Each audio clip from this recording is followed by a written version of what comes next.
જમીન છે અમારા ઓકફની સરખેજ રોજા કમિટીની સર્વે નંબર 7-1. અત્યારે એ લોકો અકીરા 45 નામનો કોઈ સ્કીમ બનાવે છે.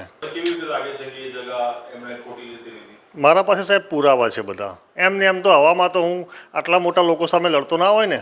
કન્સ્ટ્રક્શનમાં એ લોકો કંઈક 3 વીઘા જેવી જમીન છે અને એ લોકો કન્સ્ટ્રક્શનમાં છે ને ફ્લેટ બનાવી રહ્યા છે. ફ્લેટની કિંમત સાંભળીને તમારી આંખો પોળી થઈ જશે.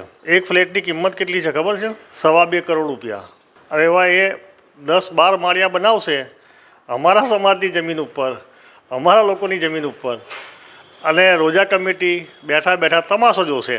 ગરીબ લોકો બૂમો પાડીને બેસી જશે. આપણે એમ કહીએ કે હિન્દુસ્તાનમાં 3જા ભાગની જમીન આપણી આવે, બરાબર? તો આપણા પાસે છે શું? કોઈ સારું દવાખાનું, કોઈ સારી સ્કૂલ, કોઈ સારી યુનિવર્સિટી, આપણા સમાજ માટે કોઈ એવી જગ્યા ખરી જે આપણે ફરિયાદો કરી શકીએ? કશું નથી. કેમ નથી? કારણ કે આપણા ટ્રસ્ટીઓ 1000 કરોડ ને 2000 કરોડના માલિકો બની ગયા છે. જે વકફના ટ્રસ્ટીઓ છે ને તેમની મિલકત તમે જોઈ લો, વકફની ઓછી થાય છે અને આમની વધતી જાય છે.